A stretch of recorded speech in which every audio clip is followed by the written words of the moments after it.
everybody, I'm Bree the plant lady. Hey, I'm Savannah, Bree's intern. I'm Abby the gardener. And I'm Aiden the gardener. And we are coming to you today from the J.C. Ralston Arboretum in Raleigh, North Carolina at the trial garden. So we realized that if we did this whole tour as one, it would be really big. So we're making this a separate video of just the trials.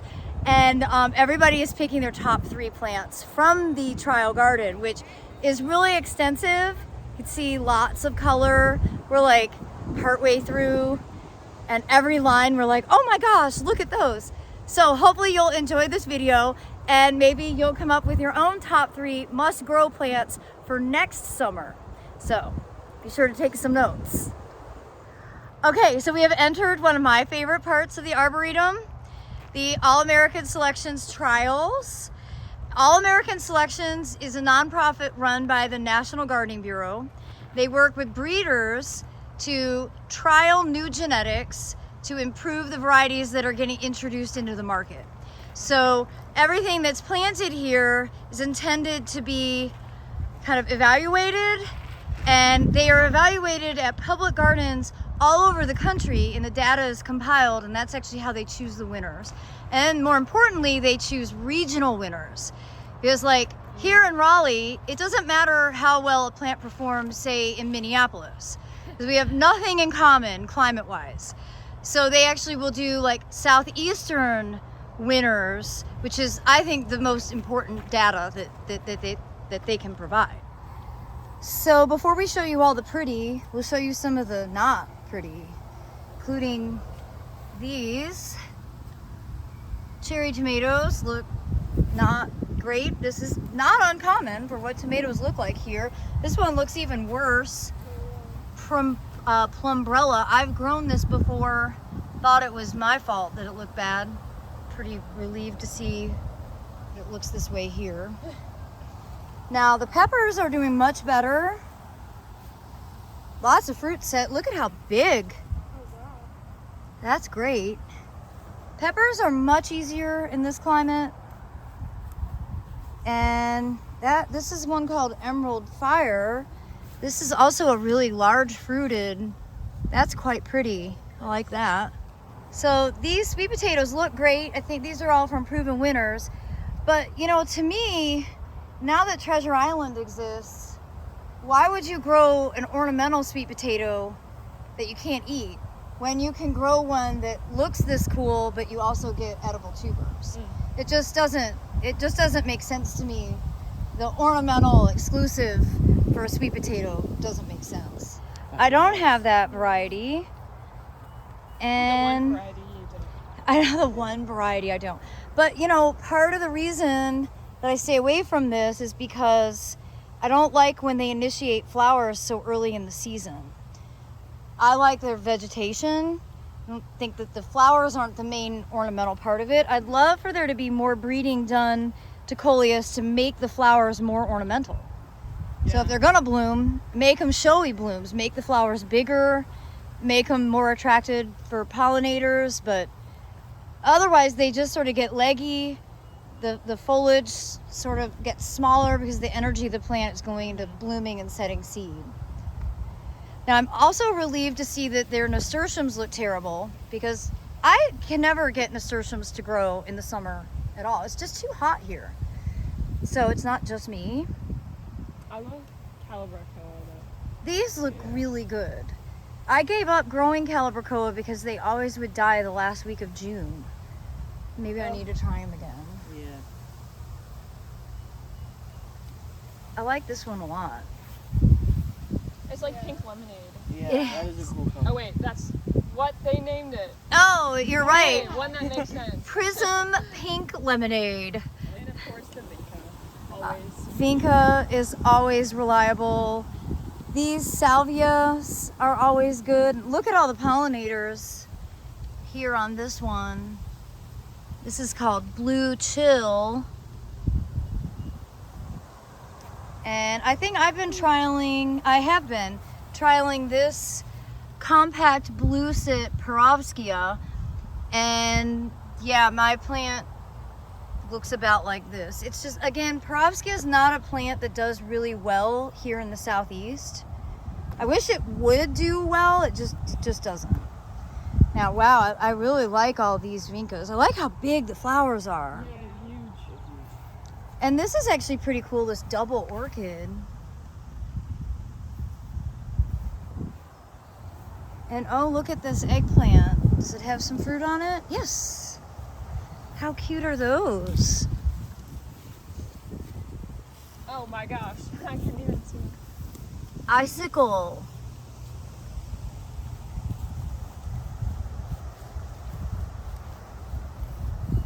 Wow, this portulaca looks really nice. For some reason, this squirrel's like eating the one that I got. Oh, well, probably because it's full of water. You know, for squirrel damage, this is good for everybody watching this video. A lot of times the squirrels are thirsty. So if you put out water sources, they'll leave your plants alone. Oh. Okay, we are falling deeply in love here. I love all of these. Trailblazer Road Trip. This one has Trailblazer Glory Road. Trailblazer Mini Me Watermelon. Trailblaze Torchlight. Peach Frizzle. That's cool. I like Peach Frizzle. Me too. Oh, and I love these. This is pineapple, royal pineapple brandy. I love this chartreuse with just the little edge of burgundy. And this is gorgeous too. Okay, I want 50 of each of these. Because I love Coleus. And look at all the bee activity on this Kufia. You just can't beat Kufia. So this is Vermillionaire Kufia labia, and it is a pollinator magnet. If you've not grown Kufia, you need to put it on your must-have list. Sun patiens are my favorite flowers ever. They're a new breed of impatiens that can actually grow in the full sun. So you can put them all over your garden. And they're downy mildew resistant, super important. Boy, and they are really pretty. So, These peach candy ooh, ones are pretty too. yeah, but I like that one. Oh, I have this one in trial, neon purple. We put Oh, it in yeah. some of the I pots. saw it. Did you? Yes. You can find these at your local Home Depot in the southern region. And Savannah knows this because in addition to working for me, she also was working with, Bell Nursery at Home Depot. so she's had a really fulfilling summer with two very, very contrasting internships. Yeah. Different. Very different from one another. Yes, and I have a favorite of the two. You can guess which one. Bree. So Aiden's picking a top favorite. Peach candy. Sun Patience Peach Candy from Cicada. Yeah, and again, these are out in full blazing sun. You can see this is like being in my tobacco field. There's no shade here whatsoever. So these really are impatiens that will tolerate full sun conditions. Okay, so apparently everybody picked a favorite of the sun patients. Orange Burst is one of my top threes. Okay, let's look at Orange Burst. And that's from Pan American. And that is really pretty. It's really nice and upright. And actually you'll notice doesn't have the old flowers persisting to the same degree as some of the other varieties. So you see how this has gotten really faded. This looks nice and neat and fresh. More sad sick nasturtiums. This makes me feel good about myself. So, not that I like seeing sick plants, but it's not just me. The fact that Bree can struggle with a plant, It's real. that's a bad sign about it. And I love marigolds. Boy, I like how neat and tidy and compact the superhero spry is. You know, compared to here, you see how this is like splaying and sprawling. I like how big these flowers are. I really prefer the single flowered marigolds because they're better for pollinators.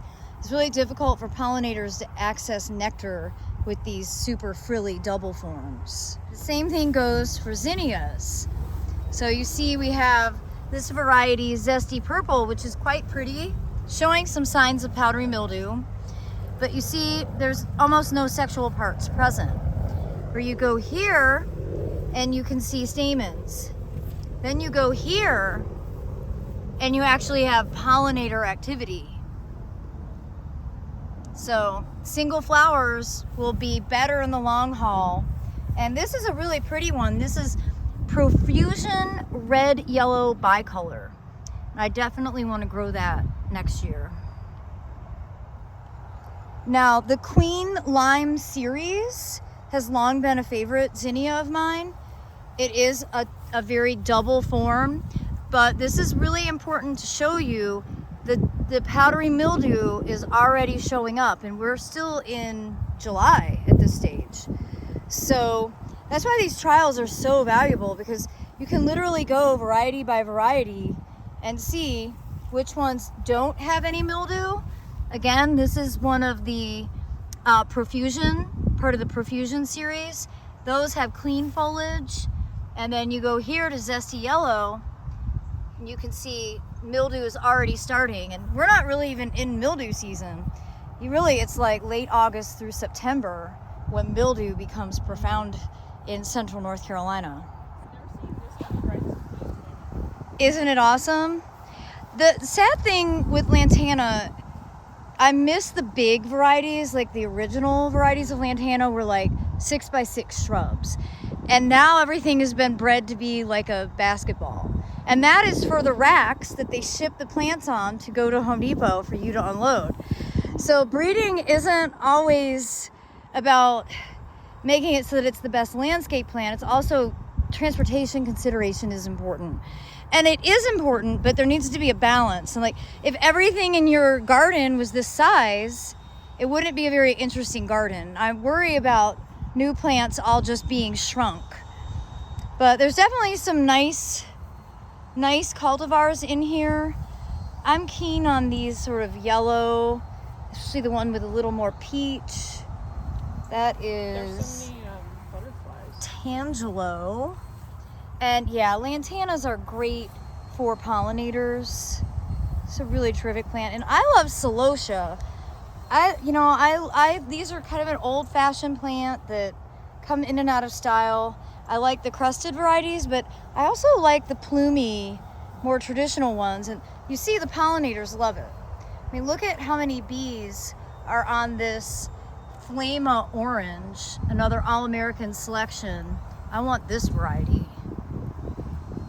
For some That's reason, super every cool. time we bought these at the store, they wouldn't last like. They hate a month. peat moss. And they also don't like to be irrigated the way you were talking about how they get irrigated. They really need better draining soil. And they're actually very drought and heat tolerant, but they're not a great container plant. So it's a challenge at retail to keep them alive to sell them. And this, I love this. This is Celosia argentea. And this is a species, not a cultivar. And you see it, incredible pollinator activity, all kinds of different species here. And these are all like really good long-lasting cut flowers too. So lots of reasons to include Celosia in your garden. All right, Abby's got another top choice. Yeah, the bright red. All right, Flama Bright Red. That is really pretty. Yeah. Remember, we used to grow these on the fire pit. Yeah. In the fire pit cover, and they look like flames. Yeah. Yeah, we need to do that again. Yeah, that was really cool. So you guys, I'm gonna pick a favorite. I happen to love Nemesia, and usually it doesn't look this good in the summer, but look at how cute those little flowers are, and they're in full bloom, and they're doing really well. I happen to really like it with this combination of this beautiful Celosia argentea. I want to put that on my list to grow next year. I think it would be really nice in containers. Does it go dormant? Is that what's happening? It gets stunted from heat. So now I'm feeling like not a failure because look at how terrible these Calibrachoa look. So these seem to be mostly from ball flora, and yeah, this is my experience with Calibrachoa, which is why I don't spend money on them anymore. I love straw flower, and I haven't grown it since I left Michigan, so it's been like 25 years.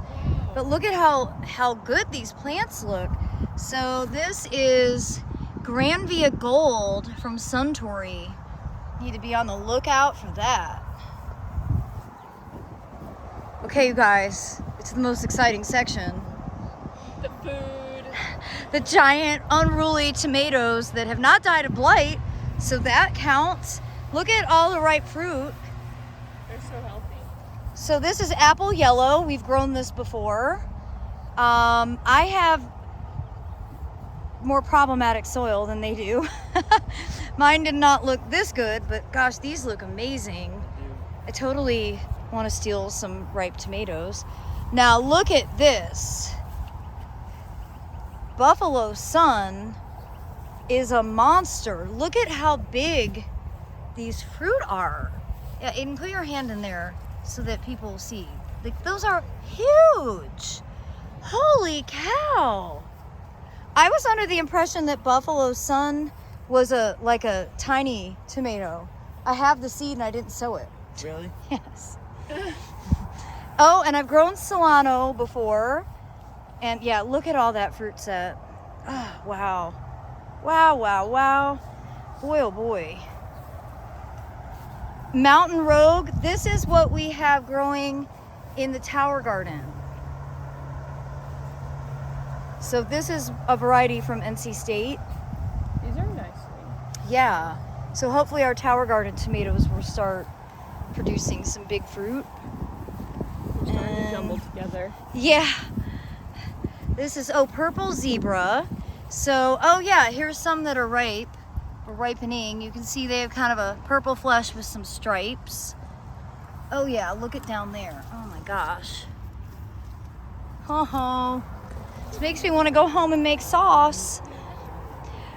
And everybody should recognize this. I mean, this deserves to be on all of our top lists. Oh, yeah. Yes. Here is the Sun-credible yellow, kind of constantly flowering, bushy sunflower that we put in the front bed that has not disappointed.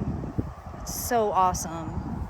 The rest of the sunflowers haven't even Started. Yeah. Yeah, I mean, look at the difference. And then you're only going to get a couple of blooms. I mean, these are pretty good in that you've got flower buds in the axillary joints, but nothing compared to the bloom capacity of this. This is a game changer. Ooh, so super petunias. I also don't really grow petunias because most of the time my experience is like this. But you could see here some really good varieties. And look, you guys, there's a hummingbird over there. Oh, how cute is that?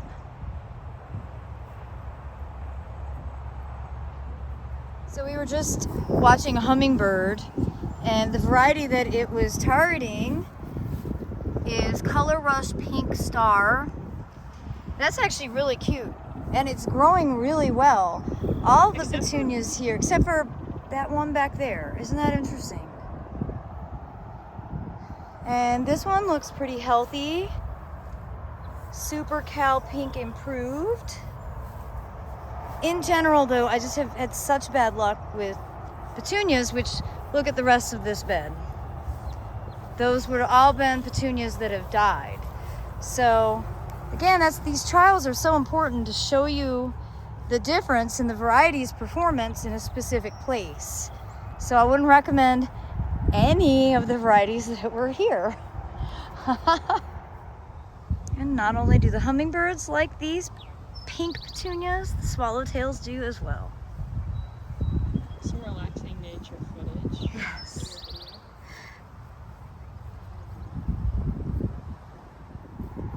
So you can see this, like the front of this border isn't done well, but I really like this one, Petunia persimmon. So that's pretty. I like that, like yellow throat, this pink flower, and I also like this orange one next to it. What's that called? Sunset orange. Sunset orange. But again, only part of the trial looks good. The front plants clearly died. So, gotta take that into consideration. So these Veronica are great. So here is skyward pink. All kinds of pollinator activity. And same over here, skyward blue. Easy to remember.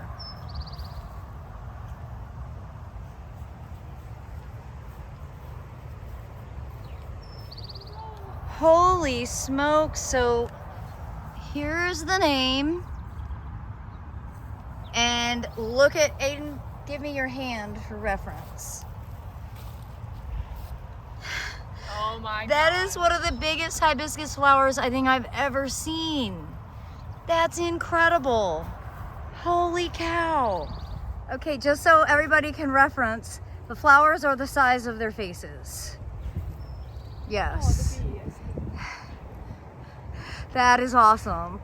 Oh, it was fun. So here are some buddleia trials. These are probably all, no, these are not all coming from NC State. So these are coming from Ball. So buddleia is a great pollinator plant, but the traditional form, Buddleia davidii, is quite seedy, and it's listed as invasive in a lot of places now. So breeders for the last nearly 2 decades have been working to create sterile plants so that they don't set seed, and in doing so, they will continuously set flower. So it used to be that buddleias only bloomed once during the summer, and now they're ever blooming because they aren't putting any energy into setting seed.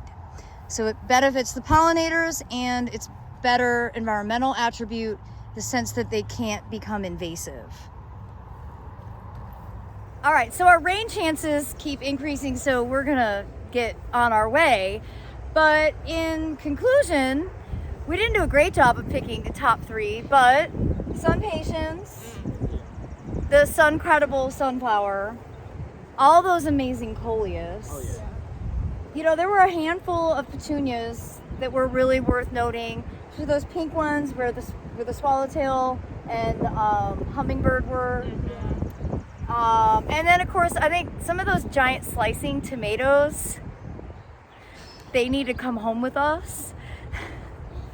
So I hope you've enjoyed this video, seeing the J.C. Ralston All-American Selections Trial Garden. We're in the 3rd week of July. This is a really good example of how these plants perform in the hot and humid climate that we all live in. And I know I'll be using this video as a reference next spring when I'm ordering seed.